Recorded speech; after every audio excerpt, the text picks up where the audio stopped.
Aí não passa, não? Tá passando. Olá, sejam bem-vindos. Aí tivemos uns probleminhas técnicos, mas estamos no ar. Sejam bem-vindos a mais um episódio do Dei Valor Educação, episódio 06 hoje.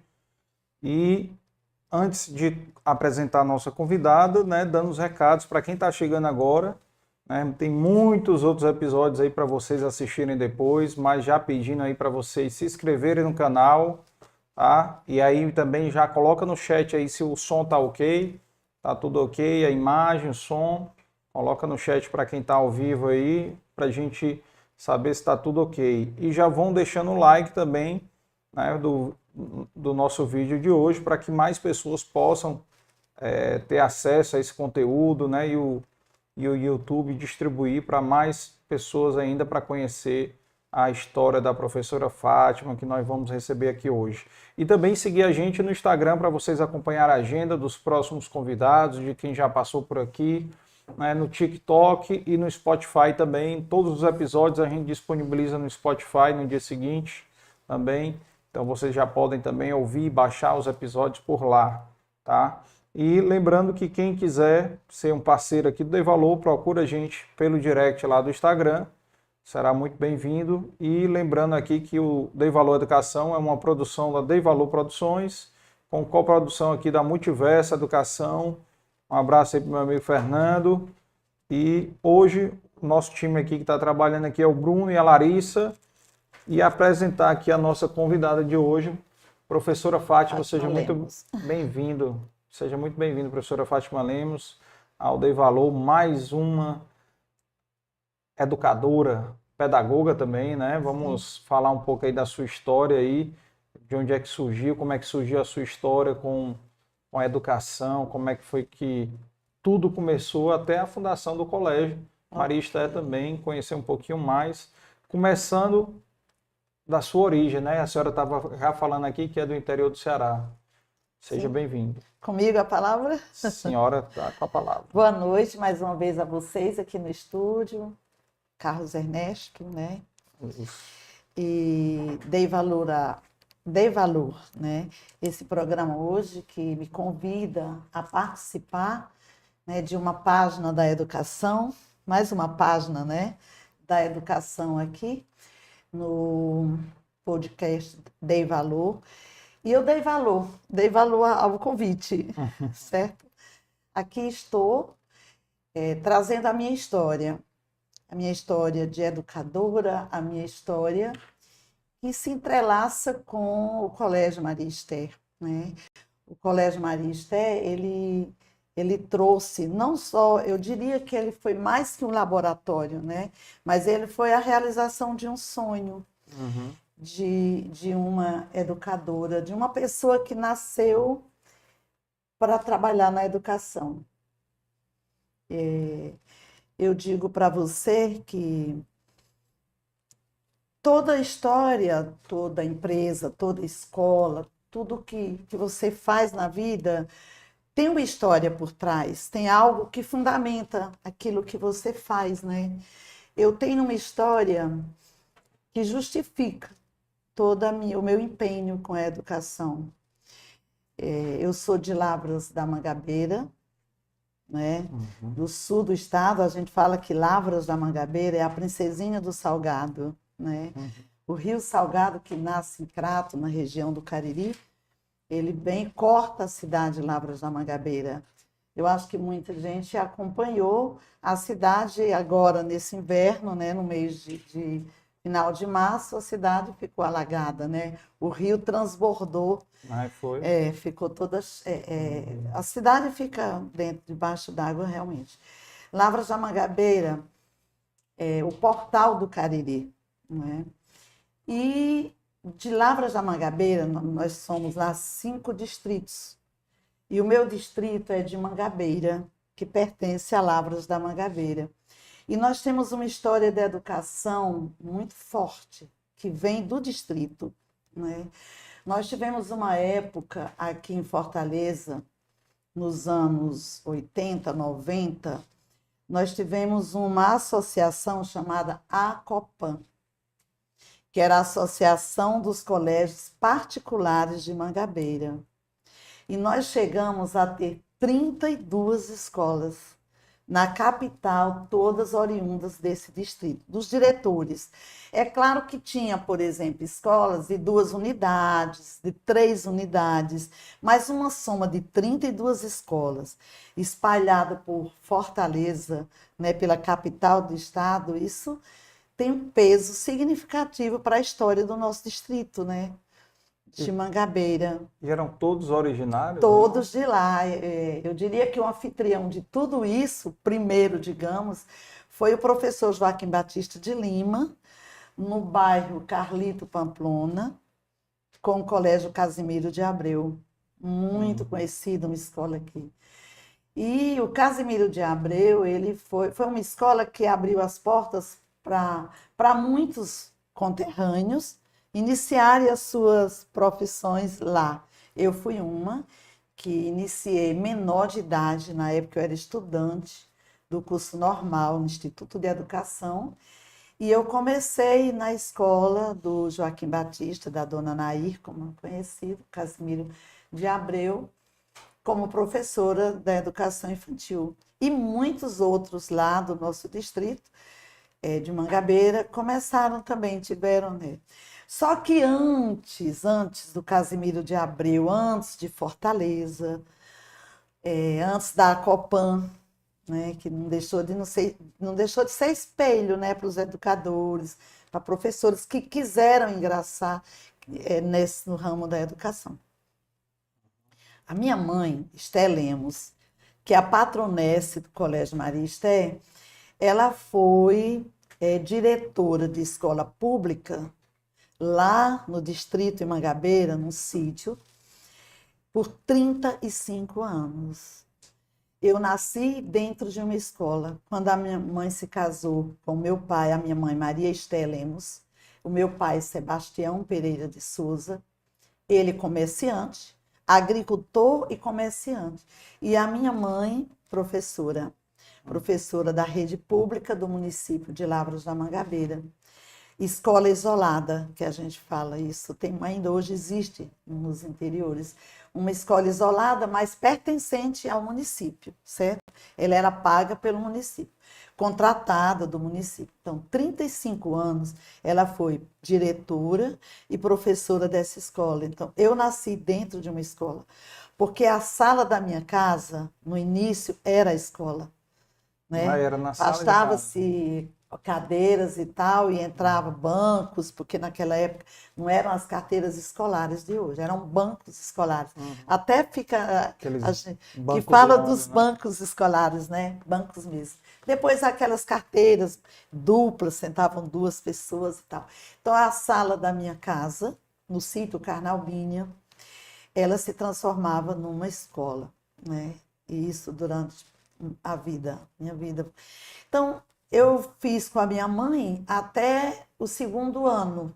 Naquela época, era a 2ª série, que hoje é ano, né? A nomenclatura vai mudando, mas é o fundamental, né? Comparando ao 2º ano hoje do fundamental. E eu me recordo que eu já lendo e escrevendo, eu ajudava a minha mãe a corrigir os cadernos, porque naquela época tudo se fazia no caderno, tudo era. Então, era uma pilha de caderno, e a minha mãe dava conta dos filhos, da casa e da escola, e aí eu ajudava a corrigir os cadernos. Quem escreveu correto os numerais, as crianças que se alfabetizavam. Alfabetização. Então, assim, vem do berço essa coisa da educação, né? A gente sabe que a gente traz muito da convivência familiar, né? A ambiência familiar faz muito a personalidade da pessoa, né? E eu me criei nessa escola.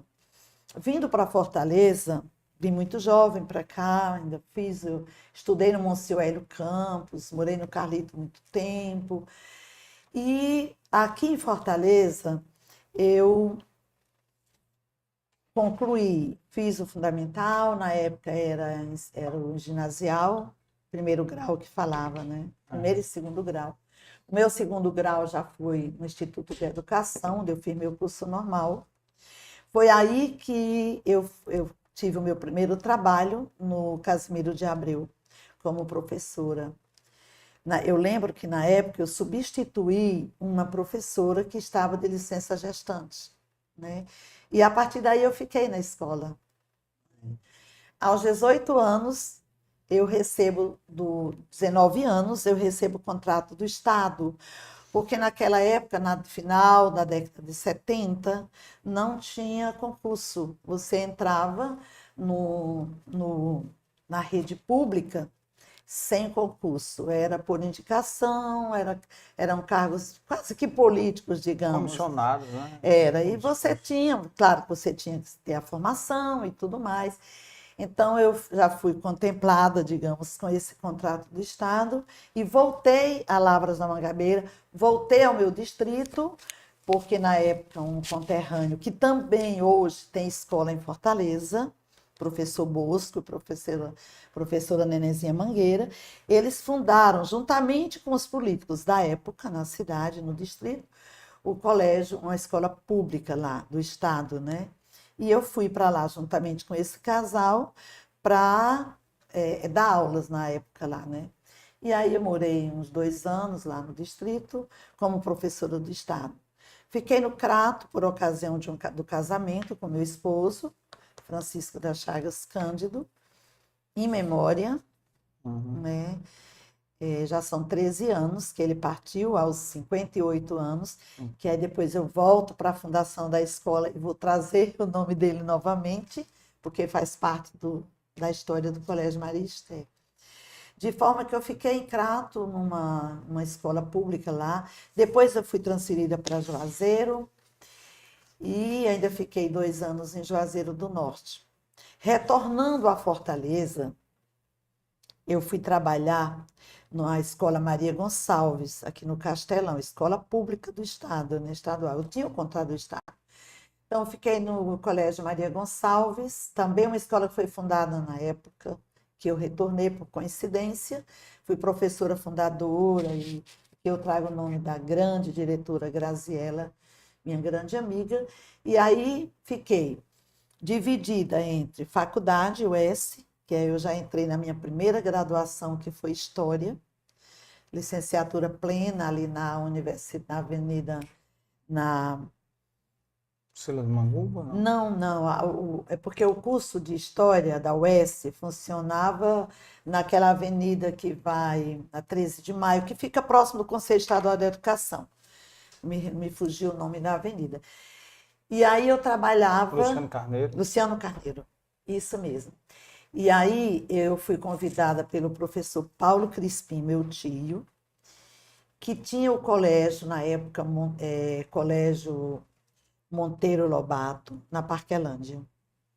E aí eu me dividia entre manhã, Parquelândia, no colégio do meu tio, coordenadora lá, à tarde no Colégio Maria Gonçalves, no Castelão, e à noite na faculdade, na primeira graduação, que foi depois que veio a pedagogia, certo?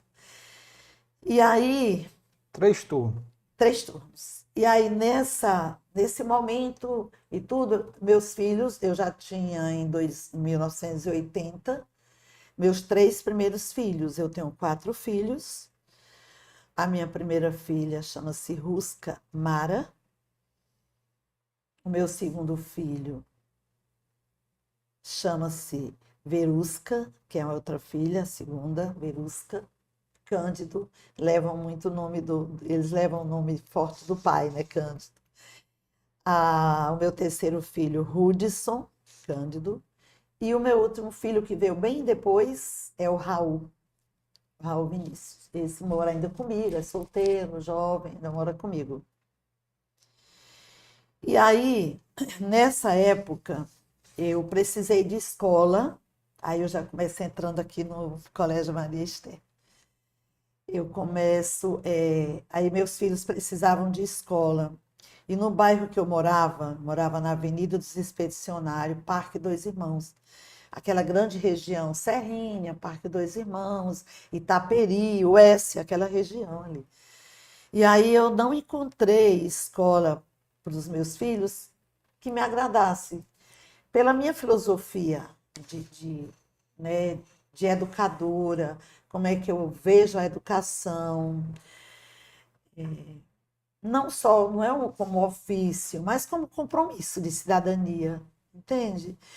Então, assim, quando eu procurei escola no bairro para levar minhas filhas, na época as duas meninas, não me agradavam as escolas.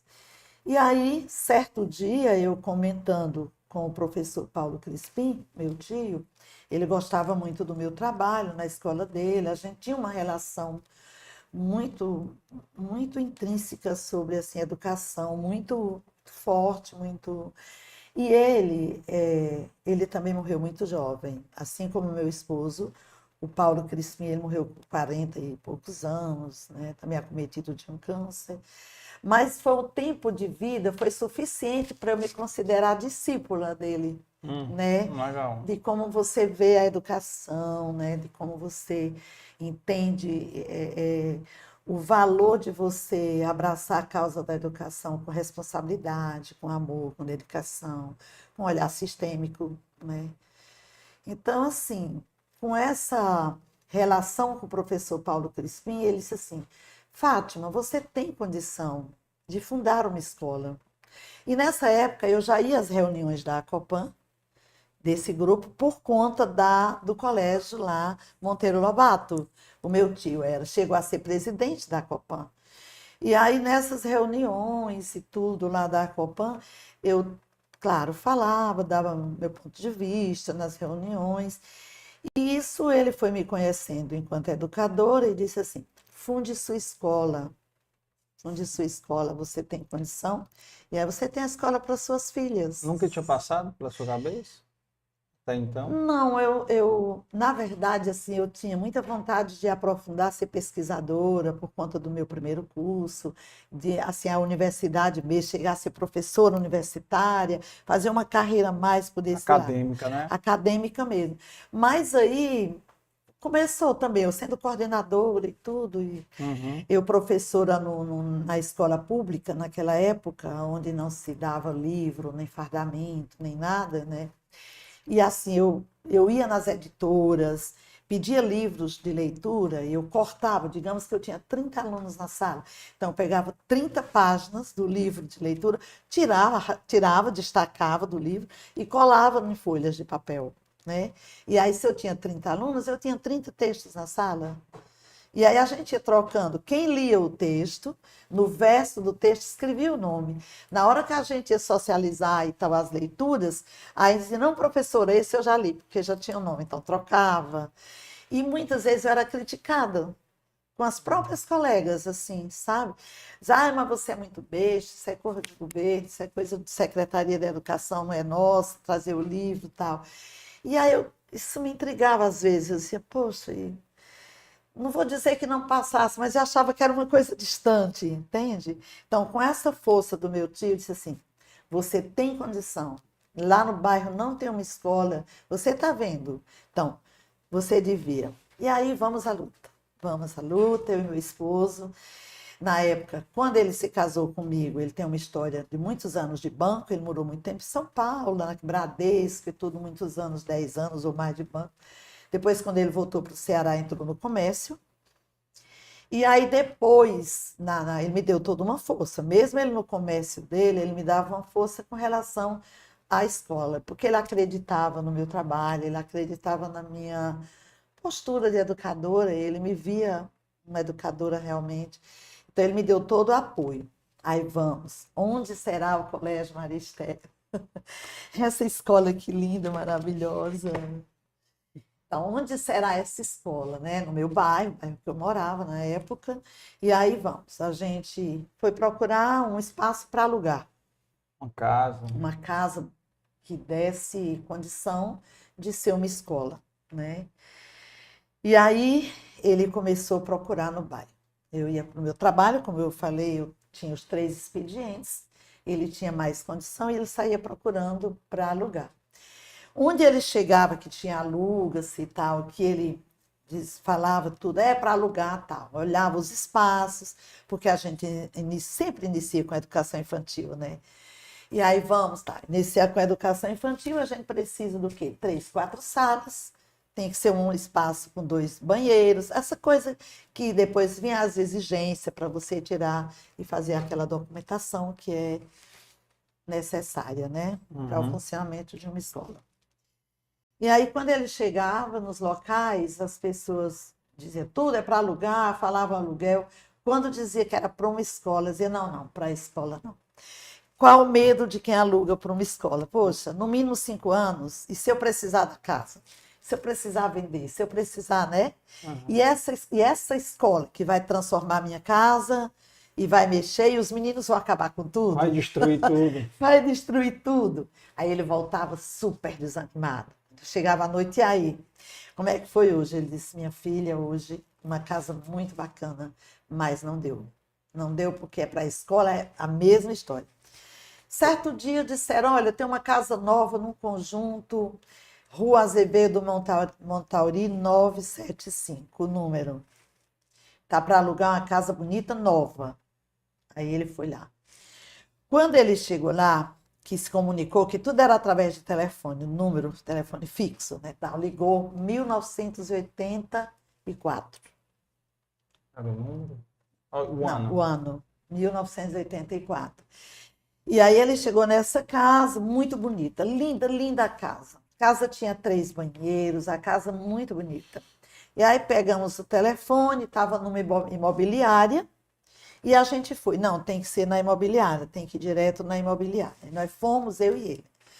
Quando nós chegamos lá na imobiliária, aí a gente falou que era para uma escola. Ele disse, olha, eu vou ligar, porque a história dessa casa é o seguinte. O dono dela, que comprou lá nesse conjunto, um conjunto novo, ele comprou essa casa, estava noivo, já estava morando na casa 30 e poucos anos, e o casamento já estava próximo, e ele teve um infarto fulminante. Maria. E ele morreu, né? E aí a mãe dele está com essa casa para alugar. Eu vou ligar para ela para saber se ela concorda que é para a escola. Quando ele ligou para a dona, ela começou a chorar. Aí disse, eu não acredito que a casa do meu filho vai ser uma escola. E aí eu vou tomar um gole de água. Pode tomar, pode tomar. Que história, viu? Interessante, né? E eu ia até... Não, mas continue aí. Eu estou curioso já para saber o porquê aí da mãe. Porque perdeu o filho, ia morar na casa, era um casamento, ia construir família. Eu associo a isso, né?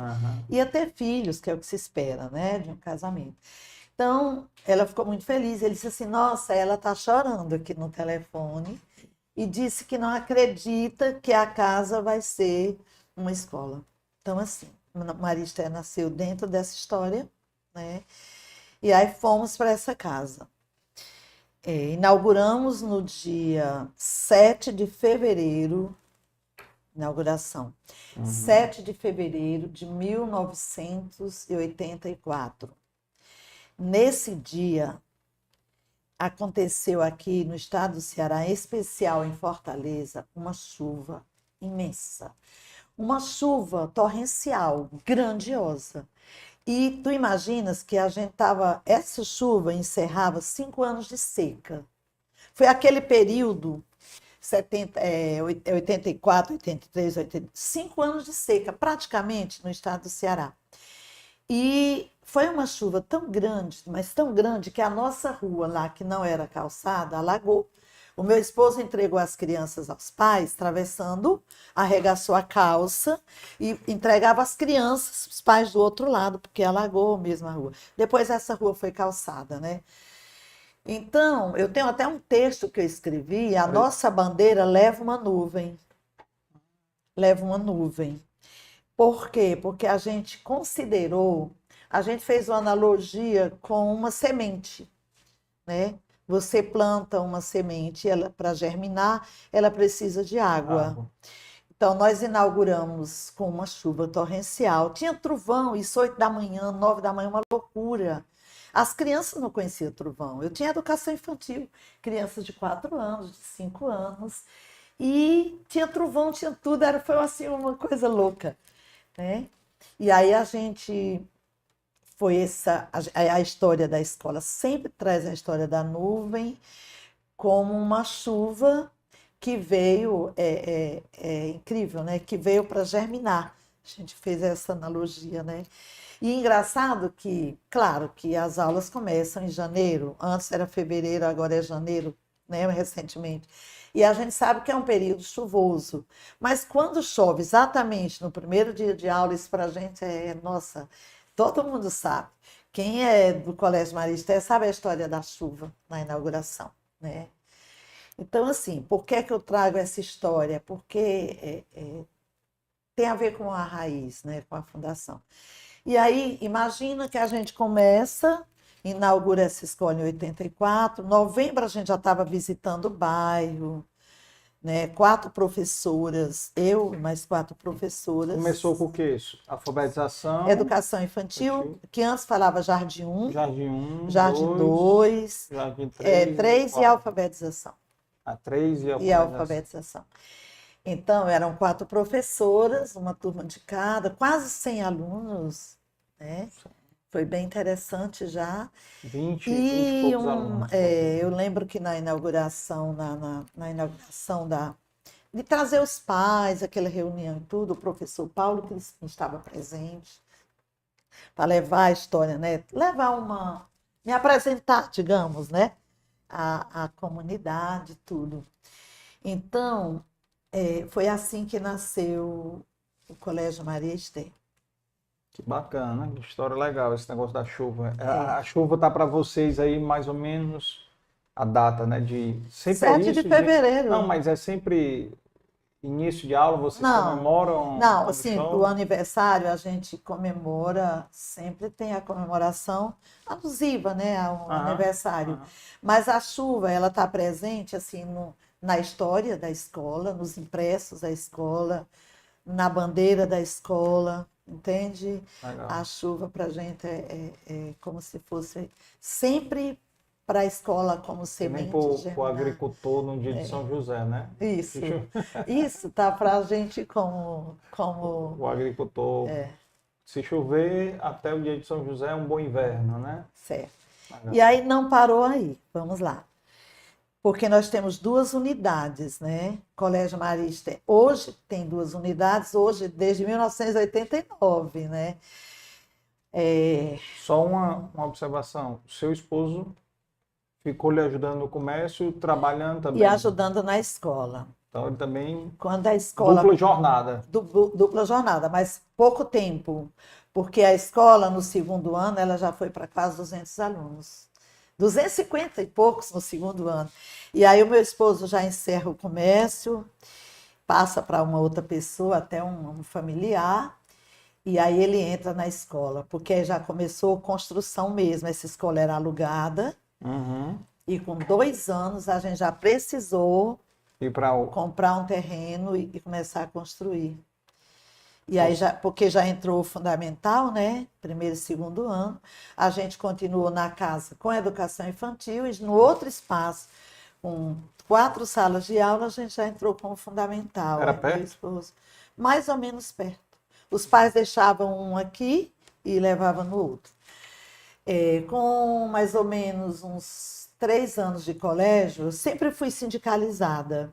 Eu acho importante tocar nesse ponto, porque toda categoria é bom ser representada pelo seu sindicato, né? Eu sou uma pessoa que sempre valorizei sindicato. Ou quem não tiver sindicato, uma associação, né? Uma associação, mas algo que some, né? Que fortaleça, né? Mais voz. Mais voz, você consegue muito mais. Agora, com essa onda de violência, tá? Não tem como não entrar nessa questão da violência que está muito presente, né? E caiu na escola, e caiu mesmo, fortemente, né? Estão sendo muito cobrados. Eu, por exemplo, revisar o aluno, jamais, né? Se não for uma decisão de sindicato, eu não faço isso. É um perigo muito grande, porque nós temos o ECA, né? Que é o Estatuto da Criança e do Adolescente, que não permite você, né, revisar, fazer vistoriar, você, né, para ver se é bem complicado. Precisamos ter cuidado, é onde entra a parceria da família, né? Essa revisão vamos entregar para a família, revisar a mochila do filho, né? Que é uma coisa delicada, né? A lei não está para nós a favor da escola para isso. Você tratar todos os alunos como bandido, né? Isso. Então, o sindicato, ele fortalece. Né? Eu estou vindo do sindicato para cá, né? Acabei de ter uma reunião lá de diretoria. Então, eu sou sindicalizada desde a fundação. O que será, né? Desde a fundação, 1984, por conta do professor Paulo Crispim, que tinha a escola dele sindicalizada e dizia: sindicalize a escola, né? Então, essa visão macro que ele tinha, né? Uma coisa bem mais ampla do que ficar restrito, né? A uma coisa fechada, mas não. Tem. Então, o que acontece? Eu estava um dia no Colégio Maria Esté e recebi um telefonema do Sindicato das Escolas. Não me recordo a época quem estava na presidência, não me recordo agora. Dizendo que próximo ao Maria Esté estava sendo vendida uma escola, Educandário São Francisco. Ficava mais ou menos a, o quê? 1 quilômetro, talvez até menos, 900 metros. E aí estava sendo vendida e que o Colégio Marista, é para você ver, o colégio tinha 3, 4 anos e a escola já tinha um crédito assim na comunidade, sabe? Foi um trabalho assim muito bem sólido mesmo, a chuva fortificou mesmo. E aí Deu frutos. Deu frutos. E aí dizendo, tal, eu queria oferecer, né? Queria que a professora, a senhora tem interesse, tal. Poxa, se a gente estava iniciando uma casa alugada, construindo um terreno que a gente comprou a prestação e no dia de cobrir o cheque, às vezes não tinha o dinheiro para cobrir aquele cheque, e aí corria lá para resgatar. Olha, as coisas que melhor que aconteceu na minha vida atualmente é não existir mais cheque. Eu não trabalho mais com cheque. Eu trazia do Banco do Brasil 500 cheques, que tudo era cheque, né? Hoje não, hoje é Pix, hoje é um cartão, hoje é, né? É bem diferente. Então, assim, voltou o cheque, voltou, vai lá, resgata, essa coisa toda. Então, todo esse sofrimento, como era que você compraria uma escola, uma outra escola, né? Mas aí a gente ficou, não, vamos comprar, aquela força de vontade, né? Que acaba sendo uma força empreendedora. Isso é empreendedorismo. Total, a senhora né? é na tensão, né? Na tensão total, você não ia ter dinheiro. Pois é, só que esse empreendedorismo, eu acho que ele era fruto dos meus ideais de educação. Sim. Entende? Não era Propósito, empreender por empreender, mas assim, poxa, então vai dar certo. Aí eu ligo para o meu irmão, professor Lemos. Eu até pensei que ele pudesse vir representando a escola, porque ele é bem empreendedor, viu? O Lemos é um professor, mas é um grande empreendedor. Foi bancário muitos anos, trabalhou com números, é formado em matemática. Depois ele fez sociologia, mas ele é matemático e tal.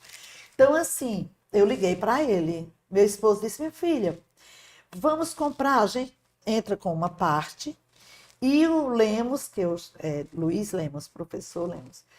E o Didi é um nome familiar, de apelido familiar. O Didi entra com a gente em sociedade. Ele é bancário, geralmente os bancários têm economias, né? É diferente do professor. Ou então ele aprova uma linha de crédito para ele, né? É uma linha de crédito, e vamos que a gente compre essa escola. E assim fizemos. Né? Aí o Lemos disse: quero, na hora. Abraçou a causa. Compramos. Eu lembro que no mês de novembro, quando a escola lá já estava, novembro, dezembro, fazendo matrícula, os meninos com a farda do São Francisco, com livros, e lá eu fui lá para dizer que era Maria Esté, que não era mais São Francisco, que ia mudar livro, que ia mudar farda. Eu não sei como eu fui apedrejada. Foi bem, olha, foi uma coisa assim. Eu lembro que não tinha, que a escola pequena também, muito pequena, mas um espaço assim, tinha quantos alunos na época essa escola? Essa escola tinha 200 alunos, 100 e poucos, não tinha. Matriculado nessa época não chegava a isso, porque estava no final do ano, início de outro, né? Eu lembro que eu subi assim no tabladozinho para falar para os pais e tudo, e para dizer que o Colégio Maria tinha comprado. Alguns pais gostaram, porque já estavam conhecendo o Maria, sabia que o Maria era uma escola que trabalhava com projetos, que trabalhava tinha muita expressão na educação, uma escola assim, bem... A senhora já tinha quantos alunos na Maria Esther? Eu já estava com 300 e poucos alunos, por aí, e aí era uma escola que o bairro já conhecia. Então, tinha pais que diziam... teve pais que gostou muito. Deixa eu só lhe dizer uma coisa, que a senhora tem duas maneiras de empreender, certo? Por oportunidade e por necessidade. Pelo que a senhora falou, foi necessidade. A senhora tinha um calo. Era o quê? Não tinha escola para os seus filhos. Então, a senhora empreendeu por necessidade. Tem um outro motivo associado, que é você estava na escola pública, queria fazer do seu jeito, mas não podia porque tinha as amarras do porque tinha as amarras, tinha a burocracia. E aí eu disse, poxa, uma escola eu vou fazer do meu jeito, como eu penso, como eu imagino trabalhar com a criança. Então isso somou. Mas essa sua decisão, de imediato, a senhora já pediu demissão e já Não, começou... ainda consegui conciliar 4 anos. 4 anos? 4 anos. Aí chegou numa época era, acho que 92, por aí, foi por aí, 91, 92, que eu já não tinha mais tempo, porque eu estava com as 2 escolas. Tu imaginas que eu transferi alunos do Maria 1 para o anexo, que hoje é Colégio Maria 2. Transferi para o anexo. Que era o outro. E meu irmão continuou morando lá no Ipalmirim, a cidade, com a esposa, com as crianças, morando lá. E eu segurando as 2 escolas. Por exemplo, professora de uma eu levava para lá porque morava perto, os alunos iam para lá porque morava perto. E aí fica uma só escola, tanto que nos documentos eram as salas pertencentes ao Maria Esther. Não tinham, era uma extensão do Maria Esther, entende? Então, isso eu segurei por um tempo, mas aí eu já entrei na faculdade de pedagogia, na UES, que já fica lá mais próximo, que é na avenida, né, lá do hoje Silas Munguba. E aí eu ficava fazendo faculdade, trabalhando, que era Dedé Brasil na época, né? E aí trabalhando no Colégio Maria Gonçalves, na minha escola, nas 2 escolas, na faculdade. E aí chegou um dia que eu disse, não estou dando mais conta. Aí eu abandonei o estado, deixei. Nem pedi para sair temporário. Na época, talvez hoje eu até fizesse saísse de outra forma, mas na época foi sair, deixei. E a senhora tinha passado pela Constituinte, então tinha sido... Isso, exatamente. Legalizada como funcionária pública, com certeza. Já não estava, sim. Tanto que para minha aposentadoria contou também. Contou. Certo? Então, o que acontece? Aí eu deixo. Mesmo assim, as 2 escolas começaram a ampliação de alunos, e aí teve uma época no Banco do Brasil que estava tendo os acordos, né, com os demissão bancários, voluntária, aquelas coisas lá. E aí eu falei, a minha cunhada, a professora Lindete, minha grande companheira, né, hoje no Maria Esther nós 2 somos, né, as 2 diretoras pedagógicas, Fátima Lemos e a Lindete. Ela era professora também, já formada, e estava no Ipalmirim, só sendo mãe e dona de casa. E aí, juntou o útil ao agradável. O Lemos disse, não. Eu disse, não, vocês precisam vir embora. A escola tem que crescer. E meu esposo, a gente combinou, vamos vender nossa parte. Por quê? Porque na época surgiu um terreno que hoje é grandioso lá, em frente à minha escola. Eu tenho 2 prédios. Hoje eu tenho um prédio na rua Antônio Teixeira Leite, que funciona até o 5º ano, e no outro lado da rua que funciona do 6º à 3ª série do ensino médio, com quadra de esporte, com piscina, com biblioteca grande, com sala maker, com salão de dança, Tudo isso, essa ampliação se deu por conta de um terreno na época que surgiu, e aí a gente precisou comprar e tinha dinheiro. E aí o Lemos, meu irmão, compra a nossa parte, vem embora, pede, vê a história como é, né? É uma história de vida, né?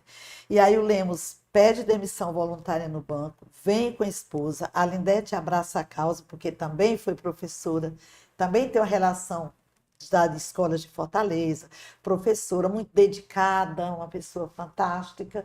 E é o que a Lindete faz? Abraça a causa, vem embora, vende a parte, compra a nossa parte, a gente amplia o Maristé 1 e ainda ficou anexo. Isso ainda funcionou quase 2 anos. Tudo que saía do 1, por exemplo, eu fiz uma atividade aqui, o Jardim 1 daqui, ainda com essa nomenclatura, o Jardim 1 lá dela levava a mesma atividade. E na época não era nem moto, era bicicleta mesmo. Era próximo, né? Então tinha um funcionário para levar. Então, assim, a escola era a mesma atividade todo dia, era o mesmo livro, era o mesmo, né? E aí foi com poucos anos, acho que 3 anos, 2 anos, menos de 3, a escola separou. Aí ela já foi juridicamente separada, aí o Lemos já assume tudo lá, a Lindete. Qual é a relação hoje, Maristé 1 e Maristé 2, na comunidade? É a mesma logo, é a mesma logomarca. Por quê? Porque como Maristé é a nossa mãe, a minha mãe, a mãe do Lemos, como eu te falei aqui, ela foi professora 35 anos e por isso ela deu nome ao Maristé. Eu escolhi esse nome, porque veio da minha mãe, digamos, lá do início, essa minha relação com a escola, certo? E aí, Maristé 2, o Lemos disse, olha, eu gostaria, eu compro tal, mas eu queria manter o mesmo nome, né? Por quê? Porque mantendo o mesmo nome, a escola também já estava acreditada, já era uma logomarca que estava já, né? A Fortaleza já conhecia o Colégio Maristé, a gente já participava de grandes campeonatos de futsal. De futsal. Campeonatos esportivos escolares, né? Isso. Então, é claro que era importante para ele continuar com o mesmo nome. E hoje, qual é a relação? Hoje é o seguinte, família Maristé. Quando a gente fala família Maristé, a gente se refere Colégio Maristé 1, Maristé 2, é o Colégio Maristé. A referência é a escola, certo? A farda é a mesma, né? Quer dizer, são mais de 3.000 alunos que vestem a farda todo dia, porque são as duas, né, unidades. E o mesmo nome, a mesma logo, não são os mesmos livros, muita coisa fica diferente porque são duas, né, administração diferente, né? Cada um hoje tem, mas a filosofia, ela segue com uma filosofia humanista, né? Nós temos uma filosofia humanista. Essa implantação da filosofia humanista é minha, eu tomo essa autoria porque, de fato, eu já fundei a escola com esse olhar, né, de uma educação que se constrói, né, com a família, né, com o diálogo. A minha visão de educação é uma visão bem democrática, diria. Me tira só uma dúvida, a unidade 1 tem quantos alunos e a unidade 2 quantos? Hoje tem, todas as duas são mais de 1.000 alunos. As duas juntas somam mais de 3.000. 1.500 mais ou menos, cada em torno, mais ou menos isso, né? De forma que eu não sei se vocês assistem aos jogos da nossa federação aqui do estado do Ceará, do campeonato cearense. O campeonato cearense de futebol de campo. Futebol de campo. Vocês não veem a logo nos bandeirinhas e nos árbitros? Eles levam essa logo aqui, ó. Ah, é? Árbitros e bandeirinhas. Tem mais de 10 anos que a gente patrocina Colégio Maristé. Que isso já é coisa mais do Lemos. O Lemos tem muito o meu irmão, Ele foi, através dele, de um funcionário dele, nós chegamos A Federação Cearense Cearense de de Futebol. futebol. Certo. Inclusive, todo ano eles fazem os estudos dele com mais de 100 árbitros, tudo nas nossas escolas, nas dependências do Maristé. Ah, legal. Isso já é fruto do Lemos, nessa parte assim, mas que é o Colégio Maristé, é a gente, né? Então, assim, é uma escola que chegou para ficar, sabe? Eu acho assim, tem muita. Eu sei que a empresa familiar, que aí vem a questão empresa, né? Tem muito essa coisa da continuidade, né? Da continuidade. É uma questão hoje que existem muitas pesquisas, Total. estudos sobre isso, né? Seus filhos têm algum trabalhando lá? Eu tenho 4 filhos, 2 estão comigo. Uma mora em Manaus, é fiscal da fazenda, é outro ramo. Fisca- Essa daí sofre mais, eu acho. Da fazenda. Porque O meu filho mais deve ser muito novo. querida, né? E logo em Manaus, né? É, que já não tem problema. Isso. Então, Essa, quem é a que mora a lá? Verusca. A Verusca A mora lá? Verusca mora, é psicóloga de formação. Ela tá aqui no chat aqui. Ela? Tá, mandou aqui as palminhas, coraçãozinho. Aqui. Então, a Verusca, ela nunca foi para a escola. Eu pensei até que fosse, ela ia ser a psicóloga da escola, mas ela casou na época era capitão do Exército, hoje ele é perito da Polícia Federal, esposo. Então, estou muito bem. Os dois estão muito bem lá em Manaus.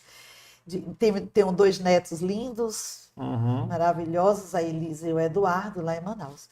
E aqui em Fortaleza eu tenho a Mara, Rusca Mara. Esse nome Rusca é um nome russo, foi o pai que deu. Na época ele estava lendo um conto russo e se encantou com essa, talvez com a personagem. Eu não sei, ele que deu o nome para a filha, a primeira filha nossa. É bom explicar dias de hoje que a É Rússia Rusca. não tá muito famosa. Rusca Fama Mara. boa. Então ela é a diretora financeira do colégio. Ah, tá. É a diretora financeira da escola. Mas ela não é pedagógica. Ela tem uma formação em pedagogia, mas com a morte do pai e tudo, antes ela já estava com o pai no financeiro. Então ela tem um relacionamento muito bom com os funcionários, é uma menina carismática demais. Quantos funcionários a senhora tem lá? Em torno de 150, mais de 150. Mais de 150. Só professores são 84. Né? Os demais são funcionários, coordenação, psicologia, Administrativo, esporte. Nossa, é muita gente. Muita gente. Então, E os seus filhos? Aí tem o Hudson, que ele é da área mais administrativa. Também com a morte do pai, ele assumiu tudo que é de... Eu tenho uma serraria na escola, que trabalha só para o colégio, né? Serralheiro, né? E tenho pedreiros permanentes. Acho que essa história de construir cada ano um pouquinho... O colégio nunca para as obras, nunca né? para, né? A gente concluiu agora na pandemia e recentemente 8 salas de aula para separar exatamente as crianças menores dos maiores, né? Isso foi muito bom. Até agora, eu estava pensando, poxa, a gente está vivendo um momento tão complicado com segurança, né, com entrada, com pessoas que entram, nem os pais, no momento, eles estão compreendendo isso, né? Vale ressaltar que a parceria, quando você abre assim, uma gestão, né, uma gestão com abertura, considerando que a família é uma parceira mesmo, a gente consegue muito, tudo a gente consegue. Os pais estão entregando as crianças no portão, sem nenhum problema, não tivemos problemas, sabe? Um entendimento, foi um casamento de ideias, realmente, sabe? De decisão, porque a escola ficou vista como se fosse assim, poxa, a escola é a responsável por tudo isso que está acontecendo, né? E assim, a família entender que a escola está precisando de ajuda dos pais, é outro olhar, né? É quando eu digo, quando você olha as coisas com olhar sistêmico, você não enxerga só um ponto, mas vários, né? Sim. Não só uma possibilidade, mas várias, né? Então, eu preciso trazer para a minha fala hoje que os pais do Colégio Maristé, acho que por confiança e por abertura que a gente dá, a gente tá tendo assim, uma parceria muito positiva para essa segurança, para a própria credibilidade. 50% de frequência no dia 20, que foi o dia atípico, né, o dia que é a médium dos pais e tudo, a gente entende. Porque, por um lado, você confia, mas por outro, a tua emoção de pai e de mãe falou mais alto. Aí eu não vou mandar meu filho nesse dia, né? E aí eu fiz até uma correspondência para os pais e coloquei que o medo é importante, mas não, o medo não pode sobrepor a coragem, O medo trava. né? O medo trava. Você tem o medo, ele não pode ser desprezado, mas ele não pode ser considerado e superar a coragem, não pode. Então, o gestor, o diretor, ele fica assim. Você precisa mostrar para os pais que as medidas possíveis você está, né? Você está buscando, né?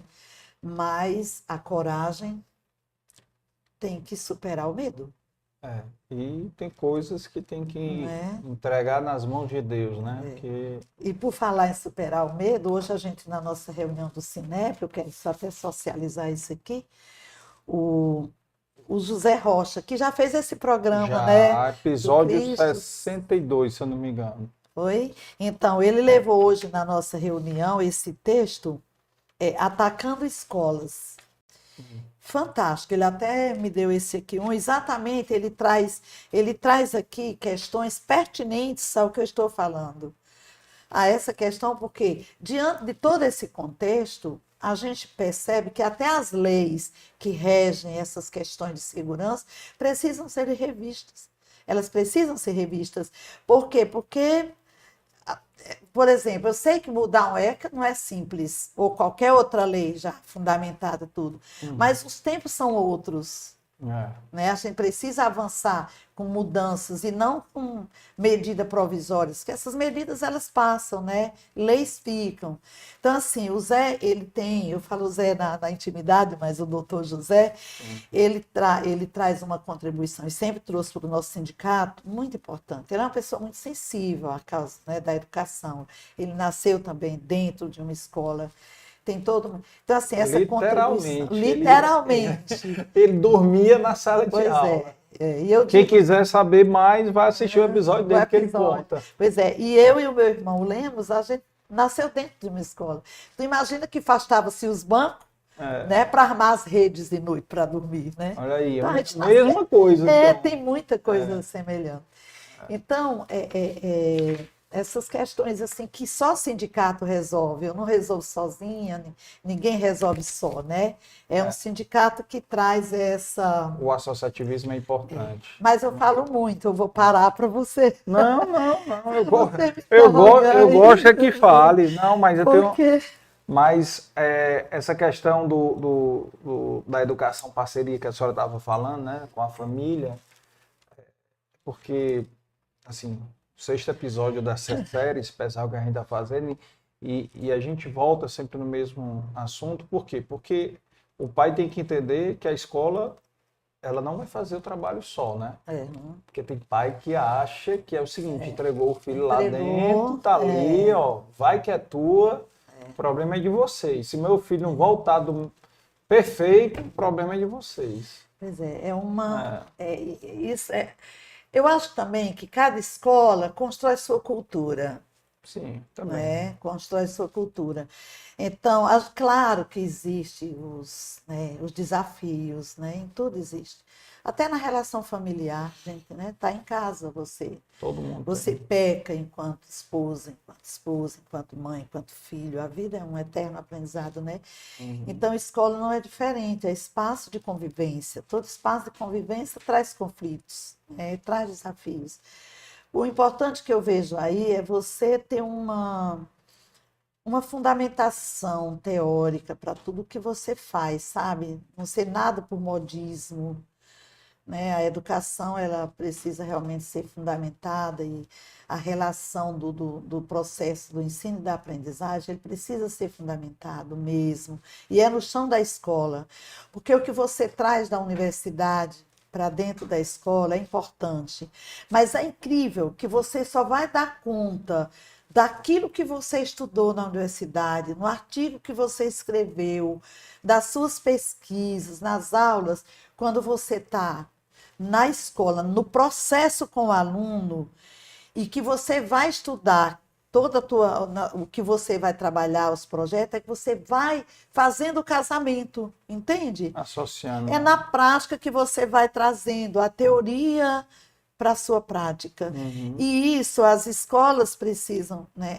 entender que essa formação contínua dos educadores é exatamente isso, é para acender uma coisa que às vezes o professor já traz, mas na relação com a prática é no chão da escola, né? É nessa convivência com os colegas, com os parceiros, com os pares, como a gente diz, que você vai, né? Que você vai intensificando e vai fazendo daquela informação um conhecimento realmente, né? Uhum. Então, eu sou doente por educação.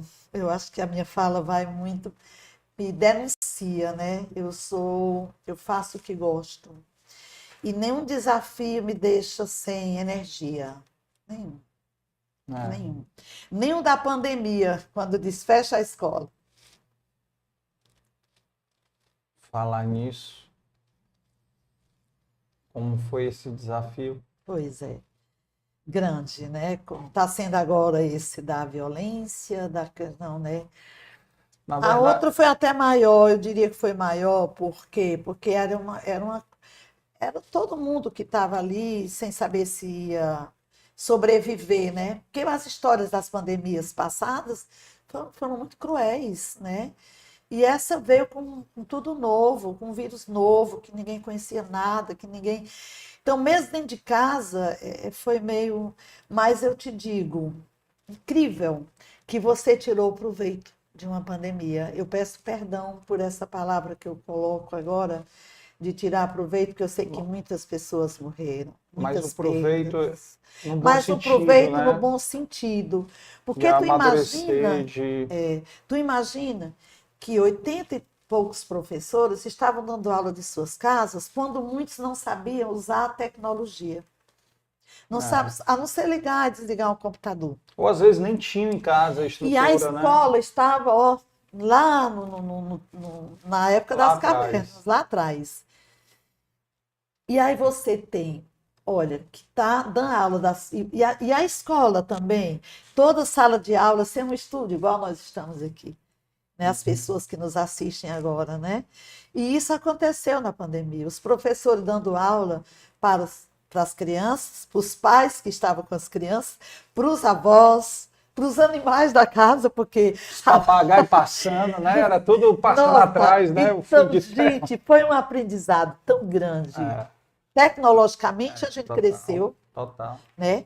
E aí a gente, hoje se fala até, né, das questões assim tecnológicas a favor da educação, né? Porque a gente não estava utilizando.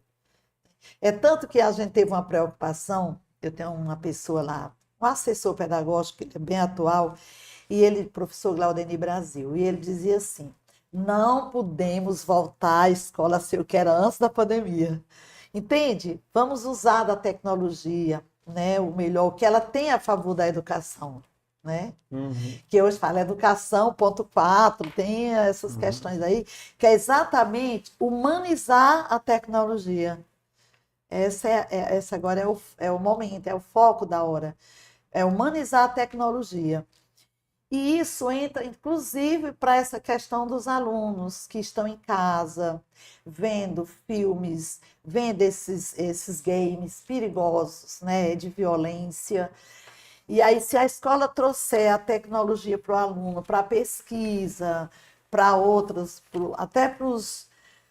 Porque hoje você sabe que todos os sistemas de ensino têm os portais, tem tanta coisa que oferece. A escola precisa saber utilizar a tecnologia com os alunos para que eles, né, se apropriem de uma coisa a favor deles, a favor do conhecimento. E esse é um desafio também para nós. Porque a geração hoje nossa de professor não foi educada para ser esse professor que o momento exige, que os meninos exigem, as crianças de hoje. Se você tiver um filho de 10 anos hoje, um filho de 5 anos, não é a mesma geração. Não é. Uhum.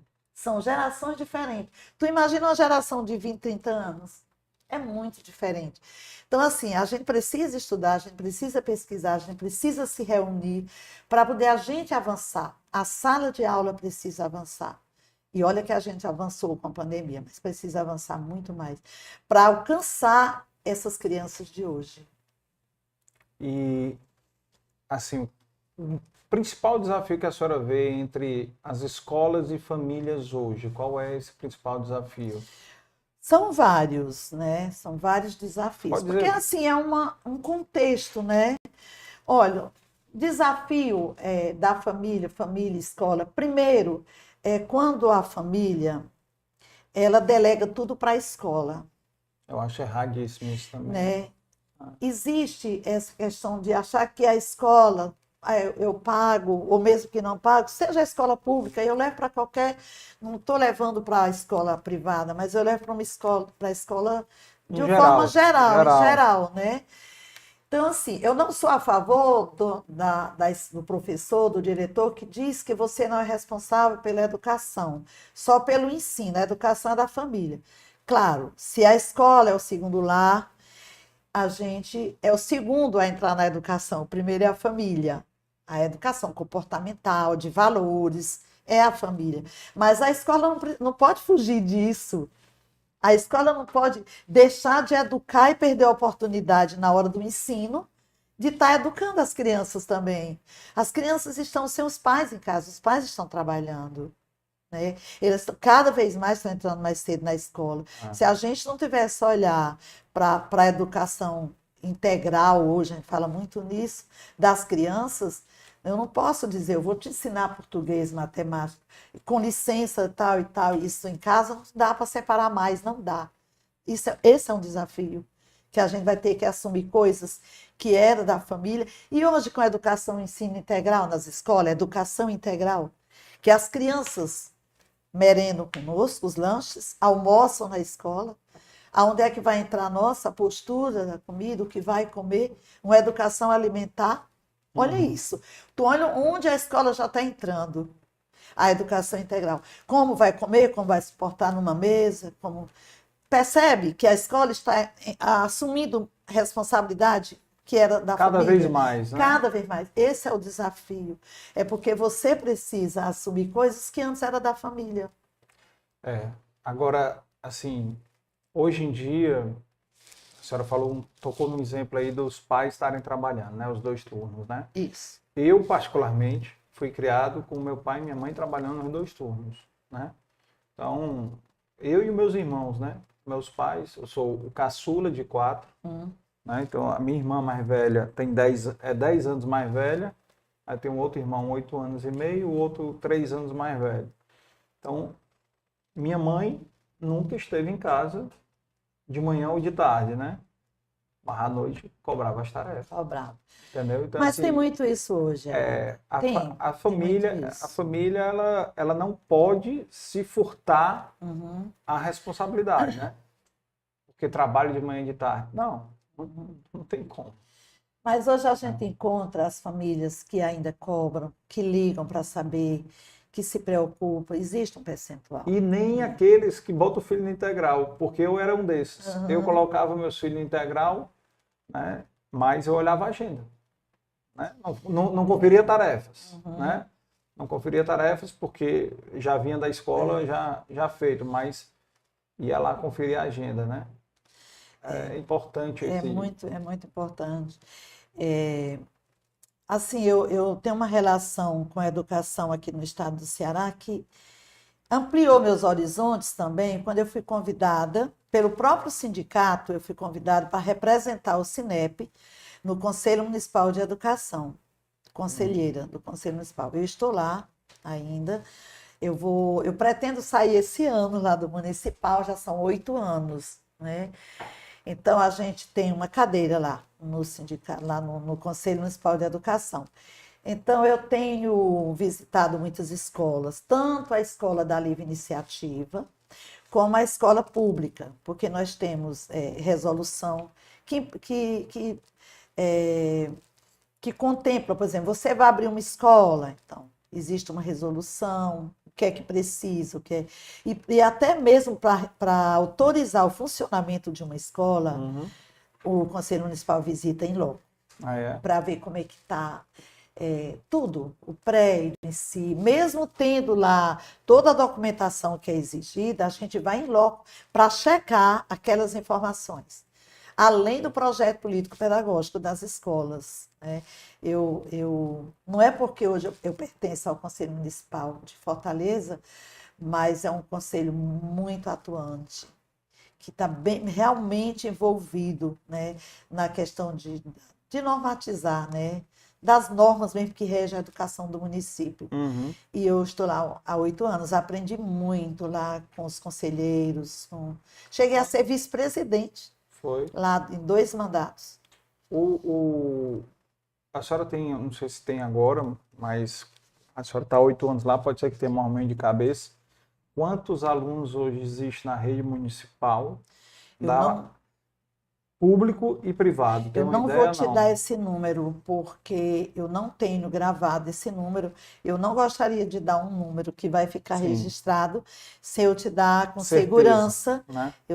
Eu tenho isso nas minhas anotações, mas eu não vou correr o risco de dar um número que não seja real. Não, eu lhe perguntei porque